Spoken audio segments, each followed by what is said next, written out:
Et vous allez pas me croire, mais c'était incroyable, c'est que je vois deux équations parmi la cinquantaine, et je peux pas vous expliquer pourquoi mon projet était fini.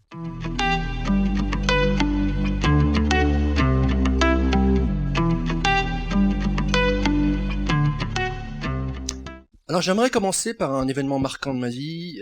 Je suis en région parisienne, en décembre, et il faisait vraiment un froid de canard, je me rappelle. Et je sais pas si des gens connaissent les trains de banlieue, le RER E, c'est-à-dire des gens qui connaissent le RER. Donc je suis dans ce train et je m'arrête à une gare qui s'appelle Ozoir-la-Ferrière. Et quand je regarde par la fenêtre, je vois des gens qui sortent et je commence à me poser des questions. Je me dis, mais ces gens, ils vont où? euh, Quelle est leur vie? Qu'est-ce qu'ils vivent? Et moi, j'étais vraiment perdu. Et je me rappelle exactement, c'était un 20 décembre 2002. J'avais 27 ans. Et j'étais dans ce train, pourquoi? Parce que je devais aller au mariage d'un ami qui s'appelle Philippe. Et 27 ans, ça faisait déjà 5 ans que je m'étais donné au Seigneur. Et le Seigneur avait commencé à agir dans ma vie. Je revenais d'Angleterre et j'avais fini mes études. Et pendant 5 mois, c'était un combat. Un combat atroce où je disais, Seigneur, mais vraiment, qu'est-ce que tu veux pour moi? Père.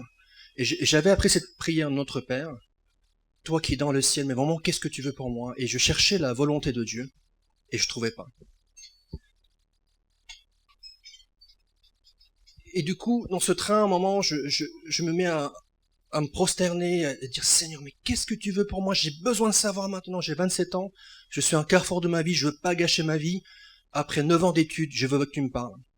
Et pour la première fois de ma vie, le Seigneur, une des premières fois, il se révèle à moi de manière puissante pour moi, dans un moment atroce d'agonie ou de prière, de supplication. Je reçois une conviction et je n'entends pas une voix, mais le Seigneur me dit, je t'ai créé, je t'ai amené sur terre pour être un missionnaire sur Internet.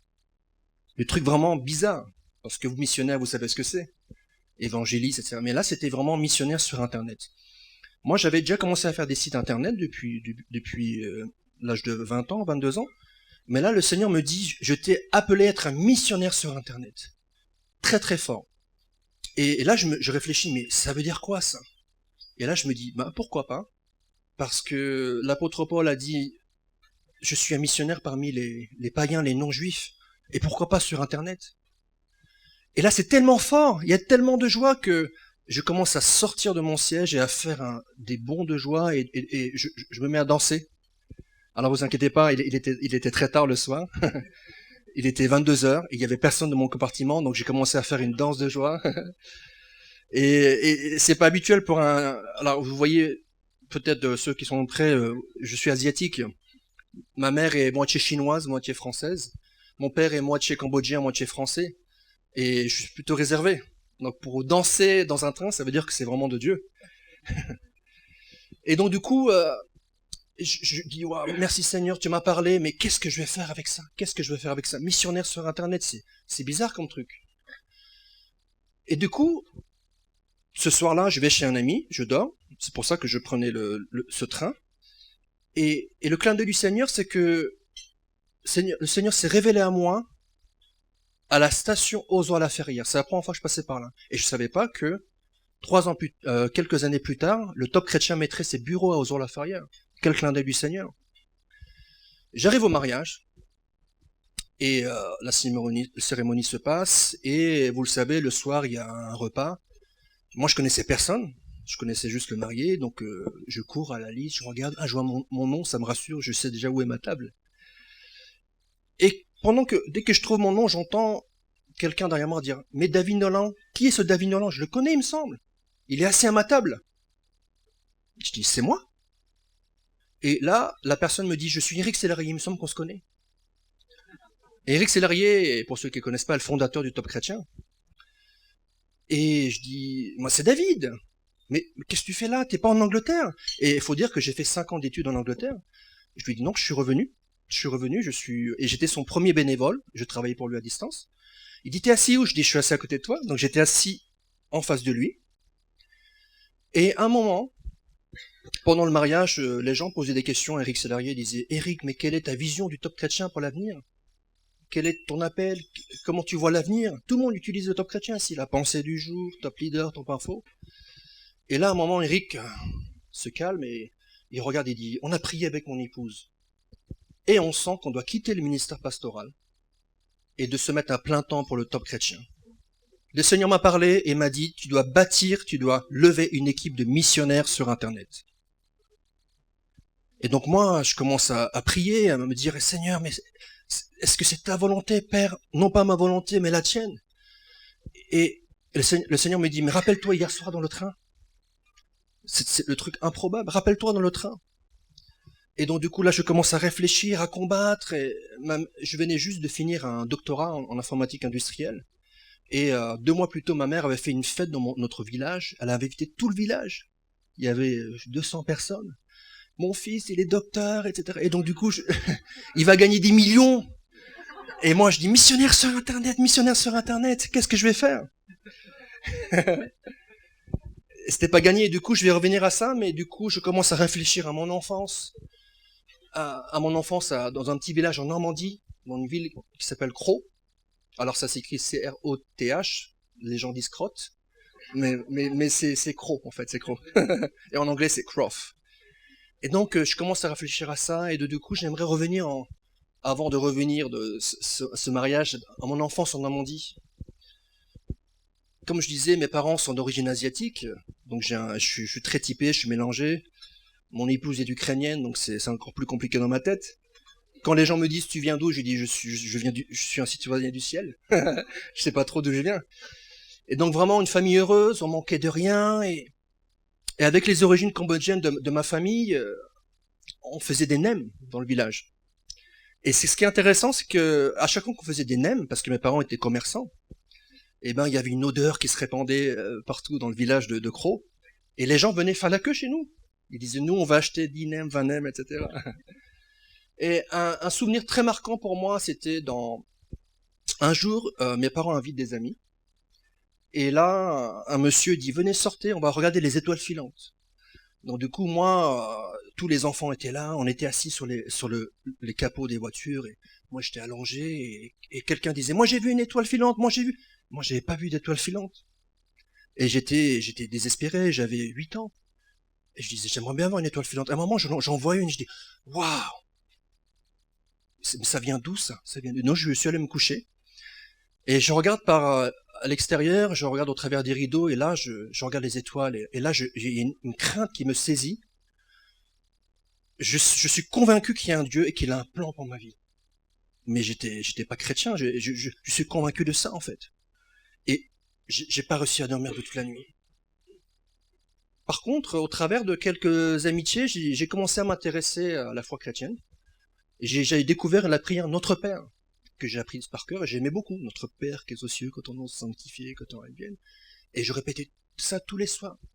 Je priais pour mes parents, etc. Mais à chaque fois que je priais le Notre Père, je regardais le plafond et je me disais, mais c'est qui ce Père? Mais je sais qu'il y a un Dieu, mais j'ai l'impression que ma prière s'arrête au plafond. Et à gauche de mon mur, il y avait un crucifix. Et je regardais la croix, je faisais Notre Père pendant des années, tous les soirs, et je me disais, mais pourquoi il est mort sur la croix? Et c'est qui ce Père? J'ai l'impression qu'il a à une distance, à des années de lumière. J'étais convaincu d'une chose à l'âge de 8 ans, c'est que le sens de la vie, c'est de trouver le grand amour. Et je me disais, je vais trouver le grand amour. Je regardais à la télé, il y avait des mariages, Hollywood, etc. Je disais, ça, le grand amour. Et à 8 ans, justement, je tombe amoureux d'une fille qui s'appelle Justine. Alors, je la vois, je tombe fou amoureux. Et donc, j'étais très timide à l'époque, et j'ai dit à un ami, Christophe, est-ce que tu peux lui dire si elle m'aime? Et donc le soir, en fait, à un moment, il me dit, David, regarde là-bas, il y a une feuille qui tombe. Je regarde, je dis, je vois rien. Il dit, mais regarde plus loin. Et là, je vois Justine. Et elle me fait un sourire. Et Christophe me dit, elle t'aime. Ah, je dis, waouh, j'étais super content. Mais après, bon, c'est rien passé, j'étais tout petit, hein. Elle m'a juste dit, je t'aime. J'ai juste su qu'elle m'aimait, je suis jamais allé la voir, j'étais trop timide. À l'âge de 16 ans, en fait, je me dis, là, je me retrouve en classe c'est quoi, 6e, 5e, de 3e. Et là, par hasard, une jeune fille qui s'appelle Sandrine, la plus belle du lycée, c'est pas une blague, s'assoit à côté de moi, une blonde. Et j'étais fou amoureux. Mais elle m'aimait pas. Et donc, elle était là pendant toute l'année. Et le dernier jour, elle me dit, David, je t'aime, tu veux sortir avec moi? Et je disais, ah ouais, je vais trouver le grand amour, c'est là. J'ai dit, ok, mais j'ai eu peur. Donc elle m'a dit, rendez-vous au parking des bus. Donc elle arrive et je la vois, je me cache derrière un arbre, elle cherche partout, il est où? Et deuxième fois, en fait, un gros bide. Il se passe rien du tout. Et donc l'année suivante, comme on n'était pas dans le même département, elle est partie dans un autre lycée. Moi, on s'est jamais revus. Donc ma quête de l'amour était pas excellente. Par contre, l'âge de 18 ans, là, c'était peut-être la bonne. J'arrive, je vais faire des études à Évreux, en Normandie. Et je me retrouve dans un endroit neuf, des nouveaux amis. Et moi qui suis très timide, je me suis dit, tiens, là, on va commencer une nouvelle réputation. Et donc, je commence à m'incruster dans toutes les soirées. Et je deviens, de timide maladif, je deviens quelqu'un de très extraverti. Je vais dans toutes les soirées, etc. Et là, il y a une jeune fille qui me fait un sourire un jour. Et dit, tiens, peut-être le grand amour. Et on sort ensemble. Et là, ça dure. Un jour, 2 jours, quelques mois, plusieurs mois. Et je me dis, enfin, j'ai trouvé le grand amour, et enfin, je suis comme les autres. Je suis comme dans ces films. Je suis comme tout le monde. Mais il y avait un couac. Il y avait vraiment un bémol. C'est que j'ai travaillé l'été suivant, pour ceux qui connaissent, à l'époque, c'est Crédit Lyonnais, aujourd'hui c'est LCL. Et je travaillais. Et un jour, on travaillait le samedi, et un samedi, on était juste en face de la mairie, il y a des mariés qui sortent avec des confettis, ah, vive les mariés! Et moi, quand je vois ça, glacé, je me dis, jamais je voudrais me marier avec cette fille. Jamais. Je sais pas pourquoi je suis sorti avec elle. Et donc, pour faire court, je me dis, faut rompre. C'est pas bien, David. Tu es en train de lui mentir. Et donc, je vais la voir, et donc, elle est effondrée. Elle pleure devant moi. Pendant 1 heure, elle me dit, pourquoi tu fais ça, là? Et ben, je dis, voilà, il faut que je rompe, ça peut pas continuer comme ça. Et là, je pars continuer mes études à Lille, en école d'ingénieur. Et là, profondément coupable. Je me sens dans une dépression, mais je me dis, pourquoi, comment t'as fait pour blesser autant un être humain, en fait? Et donc, du coup, je commence à me dire, on n'est pas parfait, et que j'ai besoin de pardon, en fait. Je passe 2 années à Lille, en école d'ingénieur. C'est Polytech Lille. Et je réfléchis à tout ça, mais quel est le sens de la vie? Mais qui est ce Père? Pourquoi je fais cette prière Notre Père? Et quel est le sens de la vie? Est-ce que c'est le grand amour? Mais t'as vu de quoi t'es capable, David? Et à la fin de la 2e année, un prof dit, si vous voulez, votre 3e année d'école d'ingénieur, vous pouvez la faire à l'étranger, en tant qu'étudiant Erasmus. Et moi, au départ, je voulais pas trop, quoi. Et un soir, en faisant cette prière Notre Père, je réfléchis et je me dis, mais faut que je parte, c'est le moment. Et je vais voir le prof et je dis, je peux partir? Il me dit, oui, il reste une place, je crois 1 ou 2 places. Il me reste quoi? Il reste l'Irlande et l'Angleterre. Brighton ou Cork. Moi, j'ai fait un petit calcul, je dis, l'Angleterre, c'est moins loin de Paris, et il pleut moins. Donc j'ai fait un choix comme ça, j'ai dit, ok, je pars à Brighton. Du coup, en 1997, j'arrive en septembre, non plutôt en octobre 1997, dans cette ville de Brighton au sud de l'Angleterre. Pour ceux qui connaissent pas, c'est une ville très belle, qu'on appelle le Nice anglais. Et j'arrive là-bas, je me dis, tiens, je vais faire une nouvelle vie, de nouvelles relations, et peut-être je trouverai le grand amour. Et là, le choc culturel. Pour ceux qui ont fait des études, je pense la majorité, en France, on apprend les verbes irréguliers en anglais. To be, went, gone, ça. Ça sert à rien du tout en Angleterre. Ça sert à rien du tout. Ah ouais, ça sert à rien du tout. On apprend des poèmes et tout.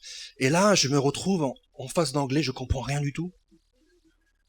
Et là, je vais dans un bar et je vois tous les Français agglutinés, en train de nous dire, on n'arrive pas à parler. On se pensait qu'on était bon en fait. Et on regarde par la fenêtre d'un bar qui s'appelle Grapevine, on était au premier étage, on regarde, on voyait tous les Norvégiens, les Allemands, les Espagnols. Ils parlaient couramment anglais. Ils disaient comment ils font, et nous on n'y arrive pas. Et donc du coup, vraiment, je commence à regarder vers le ciel, je me dis, mais quel est le sens de la vie? Mais qu'est-ce que je fais là? Où est ma famille? Où sont mes amis? Il y avait une très très très grosse musique. J'étais en face d'une bière, à l'époque je fumais, et là tout d'un coup, dans mon oreille droite, j'entends Jésus. J'entends Jésus. Je me dis, mais c'est bizarre, comment j'entends ça? Il y a une grosse musique. Et je regarde, à une distance d'environ 10 mètres, je vois un gars qui est accroupi comme ça, qui parle avec quelqu'un, et je ne sais pas pourquoi, je suis convaincu que ce gars parle de Jésus aux autres. Je me rapproche, je dis, bonjour, je m'appelle David, est-ce que tu parles de Jésus? Il me dit, oui, je parle de Jésus, et j'invite les gens au parcours alpha. Et après, il me dit, est-ce que tu veux venir? Voilà, c'est super, ça parle du sens de la vie. Ah, sens de la vie. Ça parle de Dieu, ça parle de Jésus, et si ça t'a pas intéressé, il y aura un repas. J'ai dit, je viens pas pour le repas. Alors pourtant, je suis gourmand, hein. J'ai dit, je viens pour entendre parler de ton Jésus, de ton christianisme. Et donc, du coup, lendemain, j'arrive en plein université de Brighton. Il m'attend. C'était à côté de la librairie. Il me dit, viens, c'est là, David. On descend un couloir, et là, il y avait une centaine de jeunes dans un repas comme ça, qui était en train de... Et donc, il me dit, assis-toi là, donc on mange. Et au bout d'un moment, en fait, quelqu'un se lève et dit, j'aimerais vous parler aujourd'hui, pourquoi Jésus est-il mort?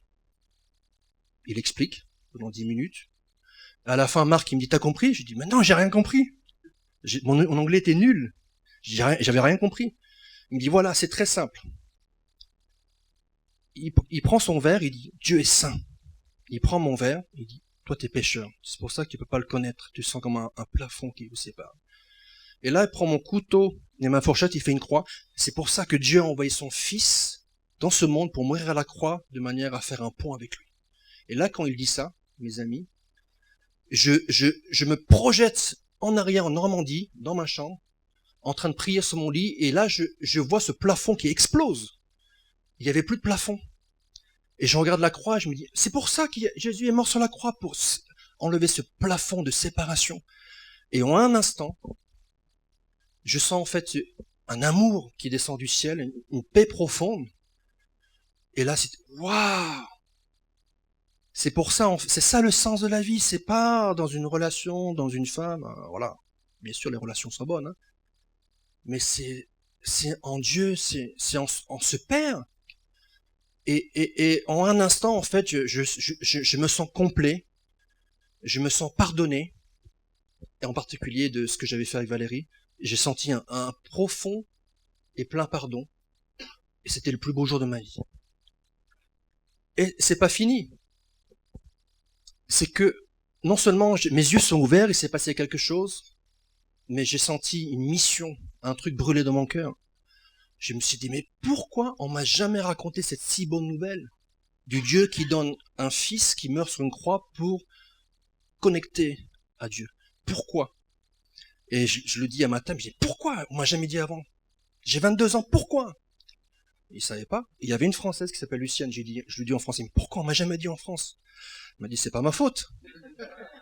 Et moi, dans mon cœur, ça brûle là. Je dis, je vais revenir en France et le dire à chacun des Français. Et moi, je me disais, c'est pas possible. Si personne me l'a dit, c'est qu'il n'y a pas de chrétiens en France. Parce que imaginez, je sais pas, quel est votre magasin préféré? Imaginons, moi j'aime bien Ikea ou Decathlon. Si on vous dit tout est gratuit aujourd'hui, qu'est-ce que vous allez faire? Moi je vais appeler tout le monde, ah c'est gratuit, venez, venez, venez. Et donc du coup, j'ai vraiment senti que ma quête était terminée, que j'avais rencontré ce grand amour en Dieu le Père. Après bien sûr Dieu m'a béni, après je suis marié avec Irina, etc. 3 jours plus tard, je faisais mes études en Angleterre et les professeurs m'avaient donné un projet. Alors, vous allez aimer ça, hein, chez R&D Technologies, c'était simuler par ordinateur le déplacement d'un robot bipède sur un milieu accidenté. Je sais pas si vous avez compris. C'était en anglais, hein. Et moi, mon anglais était nul. Donc je suis dans le laboratoire le soir à 22h, il y avait des feuilles partout et je dis, oh, jamais je vais y arriver, ça faisait déjà un mois que j'étais là. Je dis, je vais pas y arriver, je comprends rien et tout. Et donc du coup, il fallait faire en sorte qu'un robot se déplace, il y avait des trous et tout. Mais je dis, comment je vais faire ça? Et là, je réfléchis, je dis, il y a 3 jours, j'ai eu ça dans le parcours alpha, qu'est-ce que Dieu veut pour moi? Qu'est-ce qui se passe, etc. Et donc, du coup, Dieu était en train d'adresser mon orgueil. C'est que j'avais vraiment vécu la nouvelle naissance, mais je m'étais pas vraiment soumis à lui. Et là, le Seigneur me parle et me dit, David, tu es orgueilleux. Je dis, non, je suis pas orgueilleux. Il me dit, tu veux conduire ta vie par toi-même. Je dis, ouais, c'est pas plus mal. Après, je dis, mais maintenant, je sais quoi faire. Pour pas blesser les gens comme Valérie, ben, je sais qu'il faut faire ça, ça, ça, ça. Et il me dit, tu peux pas y arriver, tu peux pas y arriver. Et là, à un moment, je sais pas ce qui se passe, je tombe à genoux et je me sens désespéré comme pécheur. Et là, à un moment, je regarde vers le ciel et je crie, Jésus, aide-moi. Et c'était intéressant parce que quand je me suis mis à genoux, il y avait une caméra de sécurité. Ça. Et j'ai dit, je m'en fiche, s'il y a quelqu'un, je m'en fiche. Moi, c'est entre moi et Dieu. Et je crie, et là, je sens comme une sorte de libération, voilà. Et mes yeux s'ouvrent et je dis, ah ok, je comprends, je veux te suivre, Jésus, je veux te suivre, tu veux le bien pour moi, alors je vais pas conduire ma vie par moi-même, je vais te suivre. Et je m'assois sur ma chaise, et il y avait une dizaine de feuilles avec des équations mathématiques de partout. Et vous allez pas me croire, mais c'était incroyable, c'est que je vois 2 équations parmi la cinquantaine, et je peux pas vous expliquer pourquoi mon projet était fini. T'aimerais ça pour vos Et c'est vrai, c'est que là, c'est vrai, je comprends pas. Je voyais la fin du projet sans avoir commencé, et je savais qu'il fallait faire ça, ça, ça. Et donc en quelques semaines, j'avais fini mon projet avec mon anglais très nul, et j'ai eu une des meilleures notes. C'était vraiment miraculeux. Et donc du coup, ce soir-là, je suis sorti, j'ai été voir tous mes amis, je leur ai parlé de Jésus. Il y en a qui m'ont pris pour un malade. J'ai perdu des amis, j'en ai gagné de nouveaux. Et donc, en lisant la Bible, petit à petit, je me suis rendu compte, voilà, David, il faut que tu te consacres encore plus, il faut que tu te fasses baptiser. C'était pas évident pour moi parce que j'avais fait un baptême étant bébé, et je me disais, je suis déjà baptisé. Mais je disais, ça, c'est mes parents qui ont choisi, maintenant, je vais choisir par moi-même, et je vais me consacrer. Donc, je fais un baptême. Et pour faire court, je finis mon année en Angleterre, et je retourne en France. Et ce qui se passait, c'est que j'ai fait une mauvaise erreur. J'ai commencé à fréquenter une chrétienne ça se passait pas très bien. Et donc moi, je me disais, je vais tout faire pour revenir en Angleterre, pour être pas loin de chez elle. Et ce qui se passe, c'est que j'avais tout misé sur un travail à Londres. Mais mais il m'appelle au bout du 3e entretien, il dit voilà, vous avez pas le poste. Et j'avais plus rien du tout. Et je me suis dit, mais qu'est-ce que je vais faire? J'ai plus rien, j'ai même pas cherché de travail en France, qu'est-ce que je vais faire? Et là, je me dis, Seigneur, je vais prier, je vais faire un jeûne. J'avais jamais jeûné de ma vie, je dis, je vais commencer à me priver de nourriture et tu vas me montrer ta volonté. Et pendant ce jeûne et prière, le Seigneur me montre qu'il faut que je retourne en Angleterre pour 3 années de plus, en fait, pour faire un doctorat en informatique.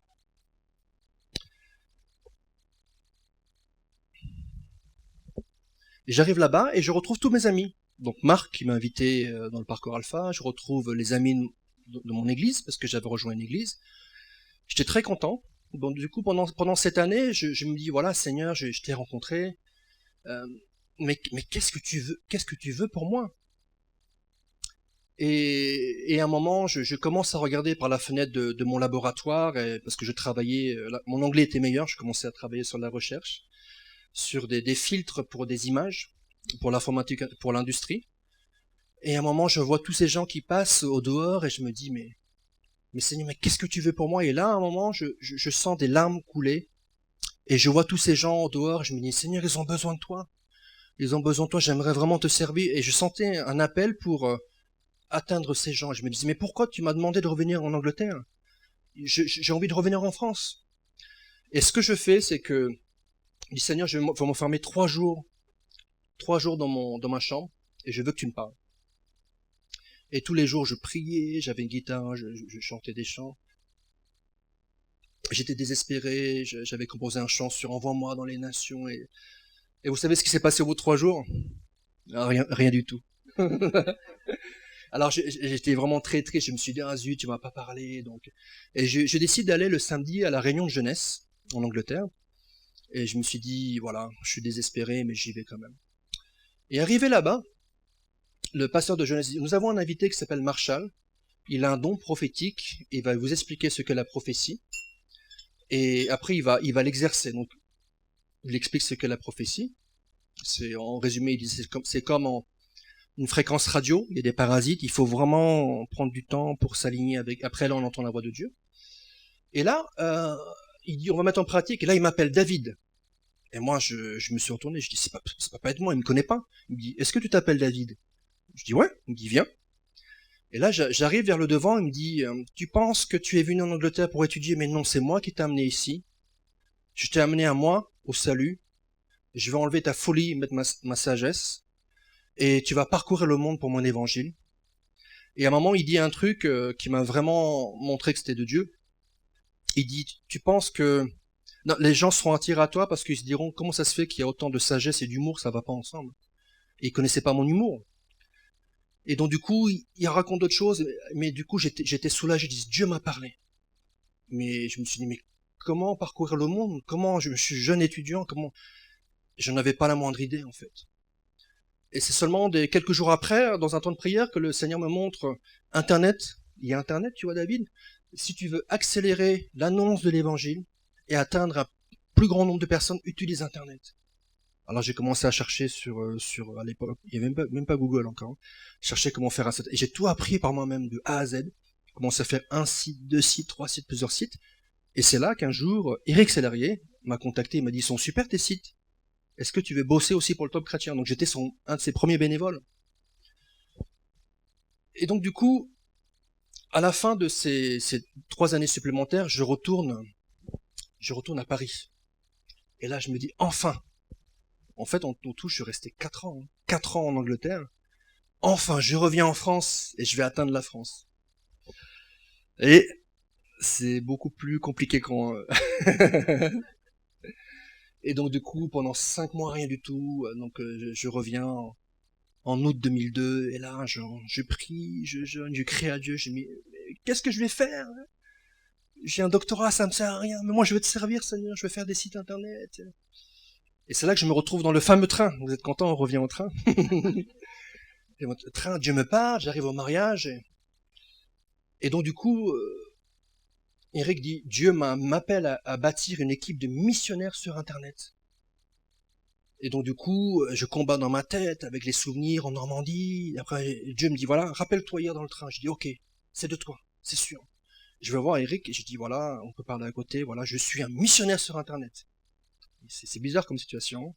Il a dit, waouh, je cherche des missionnaires sur Internet. Il me dit, tu vas, t'habites où? Moi, j'avais pas d'appartement, je dormais par terre chez des gens. Est-ce que tu as un ordinateur? J'avais pas d'ordinateur. Donc c'est un peu compliqué. Il me dit, tu vas dans quelle église? Je suis dans une église qui s'appelle Philadelphia, avec le pasteur Paul Ettori depuis 2 semaines. Il me dit, mais super, mais je connais bien le pasteur, c'est la seule église en France qui soutient le Top Chrétien. Il dit, attends. Dimanche dernier, je suis passé dans l'église et quelqu'un est venu me voir et m'a dit, je sais pas pourquoi Eric, il s'appelle Laurent, mais le Seigneur me dit maintenant de donner mon ordinateur au Top Chrétien. Et donc du coup, avec Eric, pour faire court, on discute, et il dit, je vais appeler le pasteur et on va s'arranger. Dimanche suivant, j'arrive à l'église, le pasteur Paul Ettori m'attend à la sortie, comme ça. Est-ce que t'es David Nolan? Je dis ouais. Il dit, l'ordinateur est là, ton bureau est là, tu commences demain. Ah ouais, c'était... Et donc j'ai commencé à travailler pour Top Chrétien comme ça, de manière un peu miraculeuse. Et les gens se moquaient un peu de moi parce que comme je fais 1m90, j'étais dans la salle de photocopieuse qui faisait 1m70. Alors Dieu a travaillé mon humilité. Tous les jours j'étais comme ça. Et du coup, l'aventure a commencé comme ça. Bien sûr, Éric Sellerier avait commencé l'histoire du Top Chrétien 2 ans auparavant, 2 ou 3 ans. Mais là, j'étais le premier missionnaire à temps plein. Et bien sûr, il n'y avait pas d'argent, mais on était nourris par les corbeaux. On recevait de l'argent, c'était vraiment, et donc ça me permettait de financer un salaire. Et donc il y avait Eric, son épouse Muriel, moi-même, 3. Après il y avait Stéphane, Michael, 4, 5. Et le Top Chrétien a vraiment beaucoup grandi, année après année. Aujourd'hui, on est plus de 42 dans l'équipe. On a 200 bénévoles, 500 bénévoles, 200 partenaires. Et comme le disait Philippe, c'est incroyable. C'est jour après jour, ça augmente. Aujourd'hui, on a 1 million de de visites de pages vues par jour. Visites, c'est 350 000. Ouais, c'est un détail technique. Et du coup, le Top Chrétien grandit, on développe des outils, et on développe un outil qui s'appelle connaîtredieu.com. Et moi, je suis le responsable de connaîtredieu.com. Et là, un jour, quelqu'un nous appelle, on dit « J'aimerais développer connaîtredieu.com en chinois. » Okay, donc il y a un chinois qui vient, et après, en russe, poishboga.com. Donc du coup, je vais en Ukraine. Après, je commence à voyager à travers le monde, et j'ai fait plus de 60 pays comme ça. Et un jour, j'arrive au Japon, et là, je rencontre mon pasteur de jeunesse d'Angleterre. Et il me dit, viens prêcher, David. Donc je prêche et tout. Et pendant que je prêche, en fait, je me rends compte que la prophétie de Marshall s'était accomplie. Et le Marshall avait dit, Dieu vous voit au Japon. Ils se sont retrouvés au Japon. Donc il y a des faux prophètes, mais il y a aussi des bons prophètes.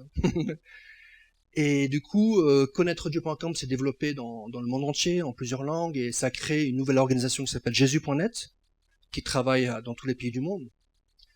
Et du coup, moi qui étais dans ma chambre universitaire en train de faire des petits sites, qui rêvait vraiment de servir le Seigneur, d'être un missionnaire sur Internet, le Seigneur commençait à agir. Et depuis 6 ans, en fait, un jour, Éric Sellerier, avec son équipe, dit, voilà, je sens qu'il faut passer la main à une équipe plus jeune. Du coup, il m'a choisi, moi, avec 2 autres personnes, Emmanuel et Carole. Donc on a été formés, et donc ça fait 6 ans que je suis le nouveau leader, avec une nouvelle équipe. Et Dieu est vraiment en train d'affiner la vision, de nous emmener plus loin. Et donc le topchrétien.com, c'est du texte, c'est des emails, des textes. Et au travers de prières avec l'équipe, le Seigneur nous montre qu'il faut lancer une télévision. Donc on lance Top TV, avec 60 émissions aujourd'hui, qui marche bien, il y a environ 50 000 vues par jour. Radio Gospel aussi, on lance une radio, en partenariat avec d'autres personnes, avec un partenaire qui s'appelle France pour Christ. Et donc du coup, on arrive avec cette jeune équipe, moi, Carole et Manu, donc on dit Seigneur, mais qu'est-ce que tu veux pour nous? Quelle est ta vision? Qu'est-ce qu'on doit faire de différent? Ou comment peut-on bâtir sur les fondations d'Éric Sellerier, de Mickaël, de Stéphane, l'ancien trio direction? Et donc en novembre 2018, il se passe un événement majeur pour ma vie. C'est que le Top Chrétien se passait bien, on s'agrandissait doucement. Et il y a une centaine de Coréens qui arrivent en France, en région parisienne, pour prier pour la France. Et le coordinateur de cet événement s'appelle Franck Pécastin, et il a mis 10 Coréens dans chaque église pour prier pour l'église et pour la France. Et le pasteur dit, voilà, vous n'êtes pas une église, mais on aimerait vous envoyer 10 Coréens. Donc du coup, on accepte, ils arrivent, ils dorment dans les locaux, et ils prient toute la nuit. En fait, je sais pas pourquoi ils prient la nuit, mais ils disaient, c'est la nuit qu'il se passe des choses, donc on prie la nuit. Et le lendemain, il y a une Coréenne qui vient me voir, qui parle bien sûr coréen, mais aussi français. Elle me dit, David, j'ai prié toute la nuit pour toi. Et à chaque fois que je voulais prier pour un autre sujet, le Saint-Esprit me disait, David Nolan. Elle a prié 5 heures d'affilée. Elle me dit, voici ce que le Seigneur te dit. Il y a peut-être des bonnes choses. Elle dit, tu pries pas assez, et tu dois prier plus parce que Dieu veut t'amener dans un mouvement mondial au niveau évangélisation ou guérison. Donc je l'ai cru parce qu'elle a prié 5 heures, mais j'ai dit, mais je suis pas convaincu, ça me parle pas trop. Et donc du coup, quelques jours plus tard, je réfléchissais même pas à tout ça, j'étais en prière dans une salle de bain. J'avais ma petite fille qui à l'époque avait 1 an, Elisa, je lui donnais le bain, et là à un moment, dans un temps de prière, il se passe quelque chose.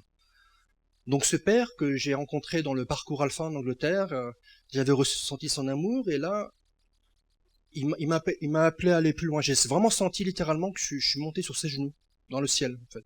Et il y avait une telle présence dans cette salle de bain, en fait, que je disais, waouh, c'est magnifique, c'est ce que je veux, Seigneur, je veux plus de toi. Et là, le père me dit, est-ce que tu es sûr que tu vas pas plus prier? Je dis, c'est pour ça. Oui, là, je veux.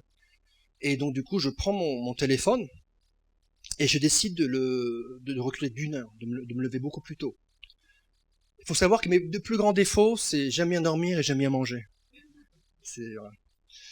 Et là, c'était un combat pour moi. Je me disais, ah, je vais avoir du mal. Mais et je dis, mais je le fais parce que voilà. Et là, j'ai entendu une petite voix qui me dit, t'es sûr, David, un serviteur de Dieu doit bien dormir, sinon il va être fatigué.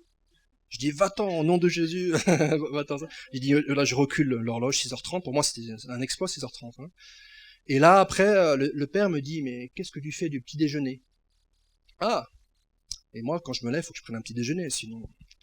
Je dis, ok, Seigneur, je veux tellement ta présence, papa, que je vais supprimer mon petit déjeuner et je vais le faire après.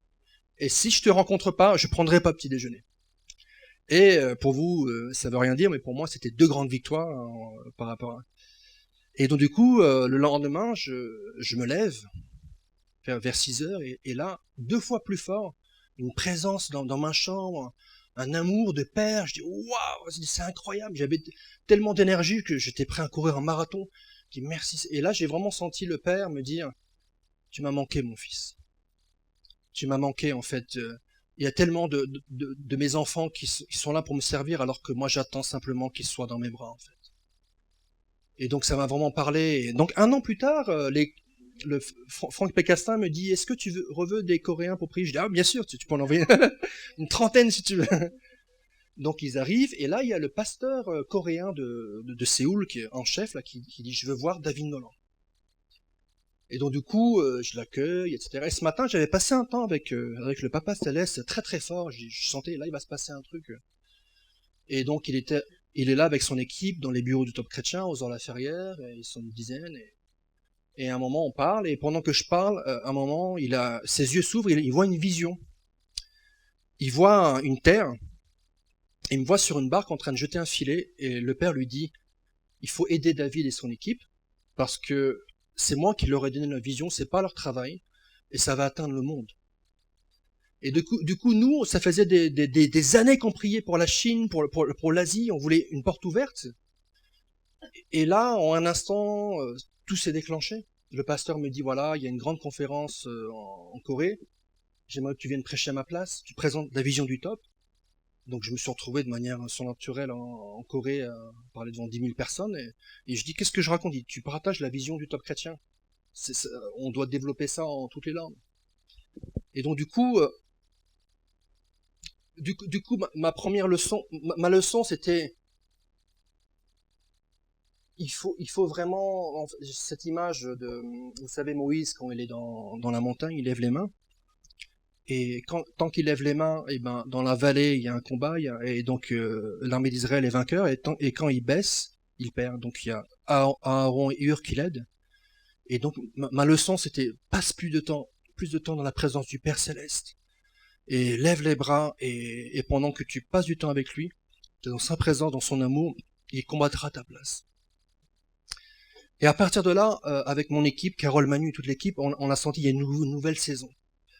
Une nouvelle saison en fait. Et, euh, et donc moi, voilà, il y avait ce prophète Marshall qui 20 ans auparavant m'avait donné une prophétie. Et là, je me retrouve à une conférence et il y a une autre prophète qui s'appelle Jen Hammond et qui dit, elle m'appelle, elle me connaissait pas et elle me dit voilà, j'ai quelque chose pour toi. Si tu rentres dans une nouvelle saison, David, une nouvelle saison pour ta vie, ton ministère, c'est plus seulement ton ministère, c'est celui des autres. Collaboration, il y a des mouvements d'évangélisation partout. C'était le 14 février 2020, il y a 2 ans. Et moi, j'étais excité, je dis, il va se passer des choses. Et un mois plus tard, j'attrape le Covid. Je dis, ah, c'est pas... Et je vais à l'hôpital. Donc, j'avais un masque, j'arrivais plus à respirer.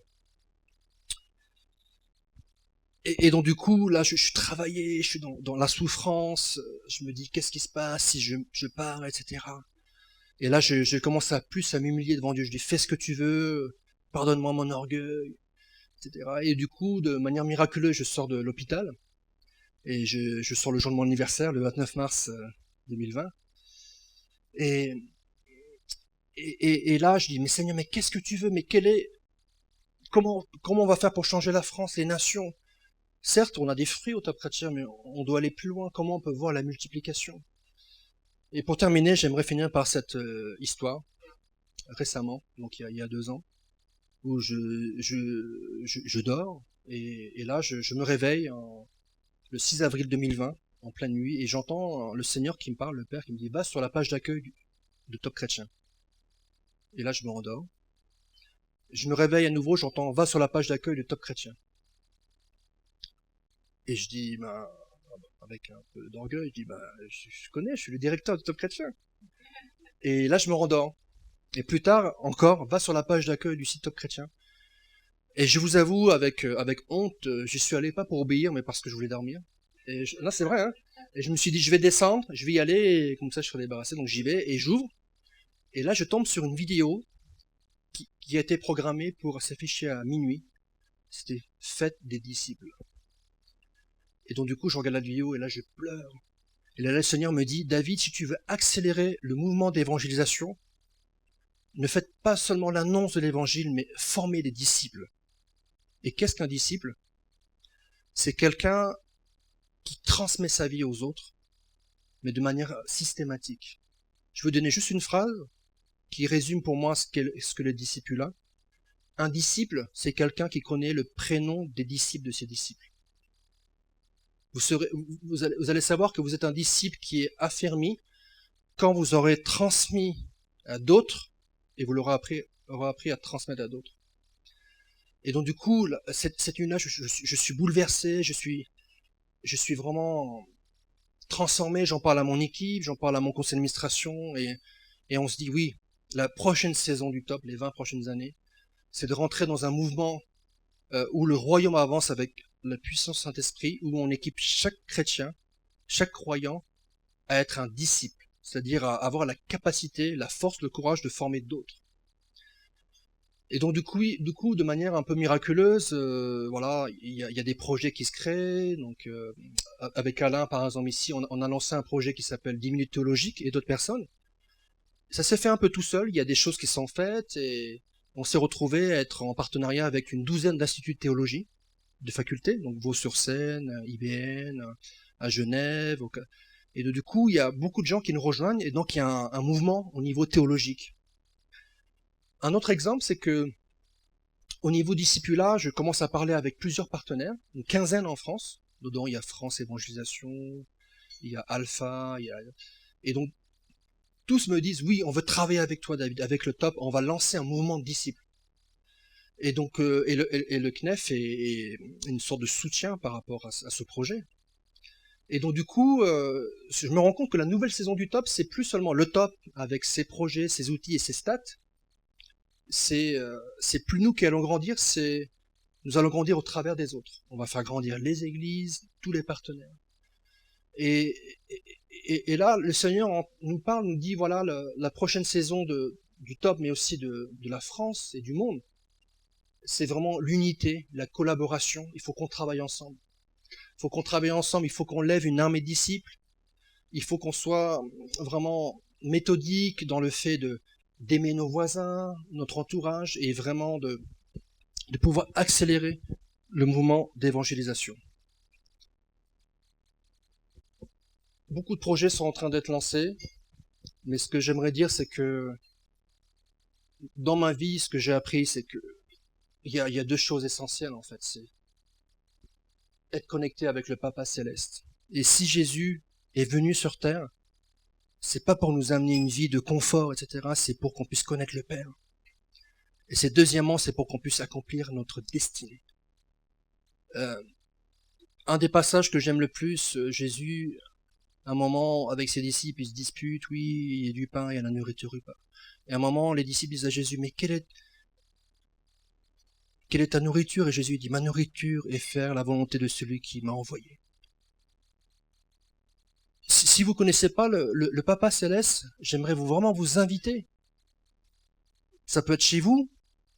Au départ, je pensais vous inviter dans une prière. Je me dis non, faites-le chez vous, dans votre chambre, dans une salle de bain comme moi, et vous mettez, je lui dis, Papa Céleste, je comprends pas tout, mais je crois que tu as envoyé ton Fils mourir pour moi, pour mes péchés, pour enlever la séparation. Et je décide de t'aimer et de suivre ton Fils pour le reste de ma vie. Si vous êtes chrétien, je vous invite vraiment, c'était un témoignage pour vous, on est tous différents, mais vous expliquer que même au travers de mes pires galères, de mes doutes, de mes combats, eh ben, le Seigneur a utilisé mes faiblesses pour me diriger, et jusqu'à aujourd'hui, je suis dépendant, en fait. Mais je vous invite vraiment à faire cette prière, que vous puissiez dire avec une pleine assurance, Papa, mon Papa céleste, ma nourriture, c'est de faire ta volonté. Aide-moi à faire 100% de ta volonté. Et je ne veux pas rater une seule miette, je ne veux pas faire 99%. Moi, c'est ma prière. Je veux pas rater une miette. Je veux vraiment mettre un sourire sur le visage de mon Papa céleste. Et qu'une fois au ciel, au travers de ma mort, je puisse me retrouver devant le Père et devant le Christ, devant Jésus, et qu'il me dise, bon et fidèle serviteur. Que Dieu vous bénisse.